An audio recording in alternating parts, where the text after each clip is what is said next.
Good morning, nerds. What's up? How are you? And welcome to another foggy day here at Site B. It's 8:30 in the morning on this, the 30th day of May, 2024. 52 degrees, and once again, it is Thursday, maybe? I think. I'm not sure, because every day has looked exactly the same. Which means it's time to head on over to Kickstart, Crowdfunder, Backerlet, whatever you want to call these things. And see what, if anything, is ending this week that looks interesting to us. We've got a couple strange ones, nothing really standing out except for maybe 13th Age. So let's take a look. The Kickstarter for 13th Age 2nd edition has done. It's from Pellegrin Press. The core rulebook is only $40 for both PDFs, the rulebook and the Bunster book, I assume. As we know, I love the idea of the icons from 13th Age. Other than that, it was a very interesting take on sort of taking 4th edition and making it work a little bit better. Never really caught on, at least here. Maybe it caught on in other places. And now they've got a 2nd edition. It's just finishing its Kickstarter. And let's see how well it's doing. And it's made 32,900. 400,000, not bad. Not great, not bad. Okay, moving on. From Nord Games, we have the Oracle Monster Generator for Fantasy RPGs. This is a system-neutral thingy. It's $62. Gets you the PDF and the print version of the box set. It's a generator with cards, it looks like, to generate random monsters. So you no stats, just text. You got 7 decks with 420 tarot-sized cards. Each deck is themed around an environment with a monster that makes up the type. So you blah, blah, blah. You go, oh, snow, blam. Oh, blah, blah. You're walking, wandering monster, and you find a blam. This, this thing, an ape. Snow apes. Okay. I mean, this sounds really familiar. I feel like I've seen this before. This idea where I don't remember where, but God, it really, really, really sounds familiar. Bunch of cards. I mean, I love cards. I love the idea that you could just show them the picture and then you kind of make up what it is, or maybe you combine 2 of them together to make something brilliant. But this could also have been done, with tables. And there's plenty of random monster generators out there. Feels, I mean, even the look of the cards feels really familiar. It's definitely pricking. Hello, Chen Hughes Chu. Hopefully you've had a chance to like, share, and subscribe. Oh, guys, it's just one of those things where it's pricking at the back of what's left of my brain going, you've seen this before. You've seen this before. Just don't remember where, but it definitely feels familiar. But sooner or later, every idea recycles. I love the cards. So, I love the cards as props. It feels like a large thing you would lug around when there's things that do it easier. But still, good luck, Nord Games. I hope you are successful. So far, they've made $84,424 on this. So it looks like they're doing okay. Better than I've done in my product. Wow, does that look familiar? Yeah, I don't know where I've seen that cover before. It doesn't look like an extremely popular video game franchise in any way, shape, or form. This is from Onyx Publishing, the people who bring us Vampire the Masquerade. This is called At the Gates. It is a $25 for the PDF and the print version. No, just for the, $25 for the PDF version and the POD. This is At the Gates as a Japanese inspired RPG, a high magic fantasy world in which the 7 nations are fighting, and based upon the story path system, politics, exploration, and braving the unknown, inspired by Japanese role-playing games and Japanese video games. And I'm just, again, no clue. No clue what game they are obviously trying to rip off with this cover.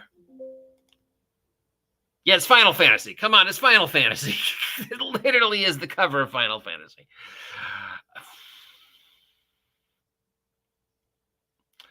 From Sons of Singularity, we have the Sassoon Files 2nd edition for Call of Cthulhu.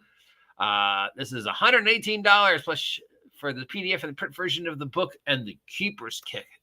It's a Call of Cthulhu campaign set in the 1920s of Shanghai, 325 pages with 7 scenarios of investigation and stuff in the 1920s of Shanghai. And I don't know what the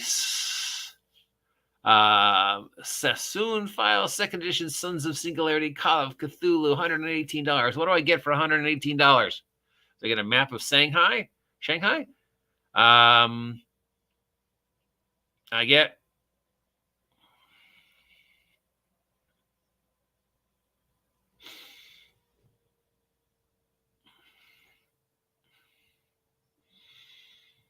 you will get the Keeper's Kit, the digital stuff, and a copy of the printed hardcover.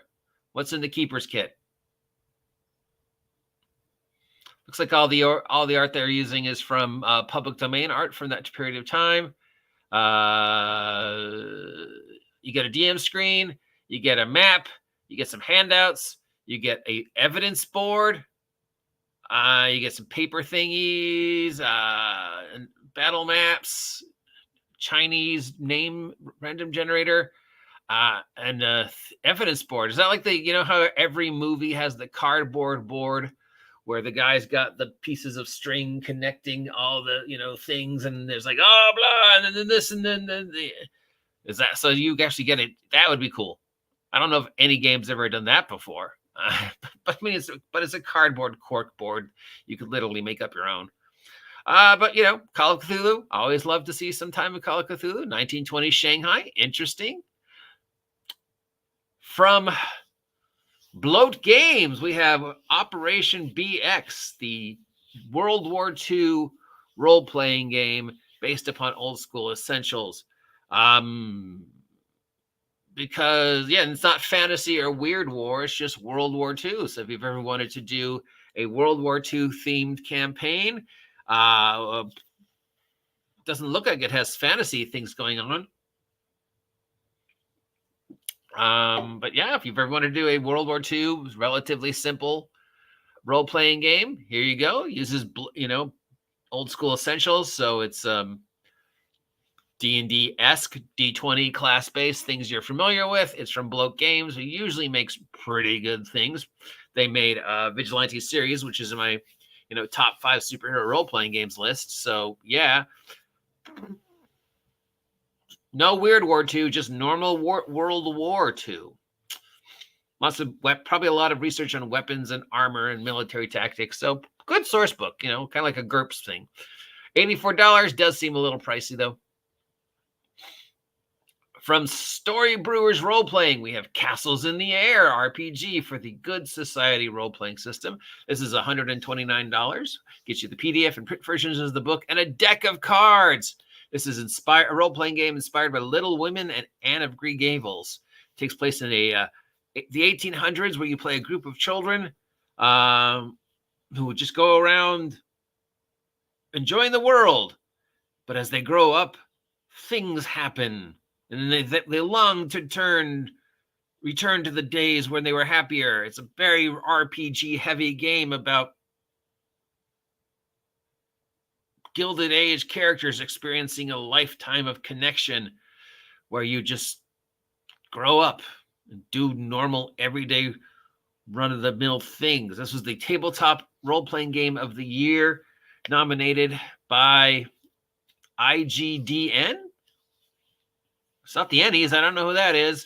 But okay, it was a 219 Game of the Year from the IGDN.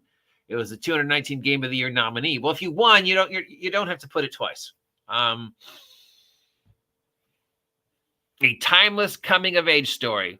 So instead of dealing with, normal adventure-y role-playing games scenario things, it's basically your character just growing up and going through everyday stuff with a little, Anna Green Gables Sense and Sensibility nonsense thrown in to be a little larger than life. Not sure why it's called Castles in the Air if it has absolutely nothing to do with castles or clouds, but okay, sure. I'm sure you have an audience somewhere. $130 for this, for a role-playing game inspired by Anne of Green Gables.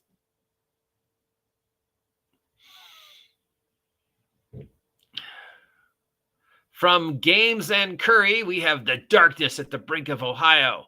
This is an original system. It's $30 plus gets you the PDF and the print copies of the book. You're listening to a late night radio station in Ohio when you hear the DM transforming. That grabs your attention and you can't turn the channel. This game provides the framework to write a horror journaling experience. Your character is at a gas station listening to something horrible transpiring while the rest of the world sleeps. It's a simple premise, but there's a lot to explore here, where you have horror blasting through the speakers between songs and commercials breaks. It's the idea of solo horror soundtrack journaling. Does it come with a soundtrack? Does it come with a soundtrack or a link to a soundtrack?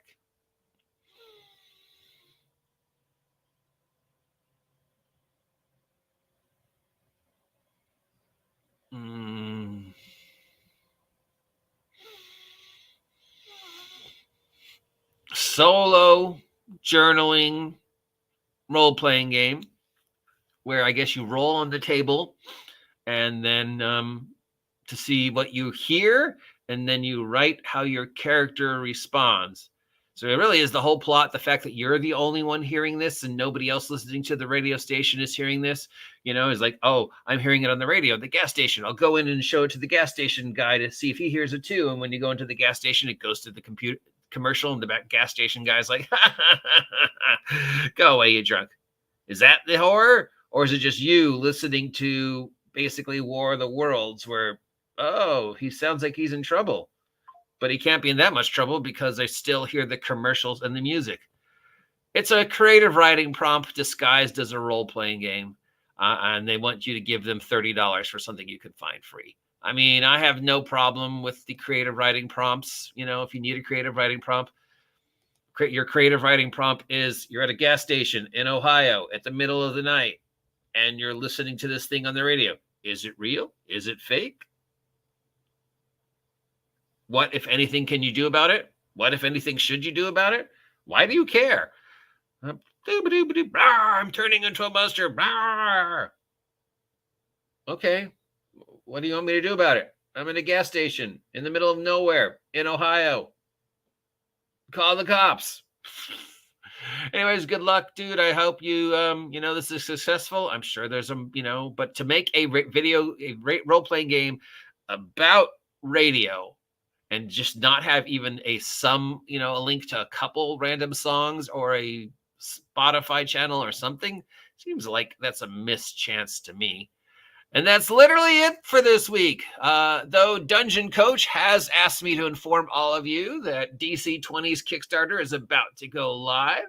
So if you're interested in supporting what many are saying is the D&D killer of 2025, check it out. As you know, I recently did a huge deep dive into DC20. There was stuff I liked. There was stuff that felt like I'd seen it before. There's plenty of things where it just felt like it didn't know what it wanted to be yet. It was harder than it should have been to make a character. But since that, he has fixed it up. So hopefully the Kickstarter version will be a much more streamlined and logical progression of pages, especially with the character building, and present you with an alternative D20 fantasy scenario setting that's a little bit more heavy on the crunch. So it's a happy medium between 5e, 4e, and a few other games. If you're looking to support a non-5e alternative that's a little bit more crunch heavy, DC20 might be the game for you. And, Dungeon Coast has asked me to mention it. So I'm mentioning it. That's it for this week. Kickstarters, nothing stands out to me. But again, here we go. We got, this. We got this. We got that. We got Call of Cthulhu. Can't go wrong with Call of Cthulhu. I have no idea what video game you're trying to emulate here with this cover. Oh, yeah, I do. It's Final Fantasy. This, which feels like I've seen this before. And 13th Age. there's a lot of ideas I liked in 13th Age that I would steal if I was running. Oh yeah, I am running. Maybe I should steal them. That's it for this week. If you like any of these, let me know. If you pick any of them up, let me know about them. Let me know what you liked, what you didn't like. Otherwise, that's it for today. We'll be back next week with the same amount of stuff. Hopefully, with convention season about to begin, we will have some more interesting Kickstarters coming to an end.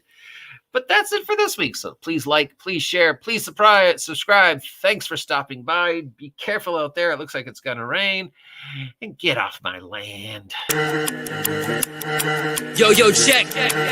Yeah, we're not the type to play games. You can stake claims.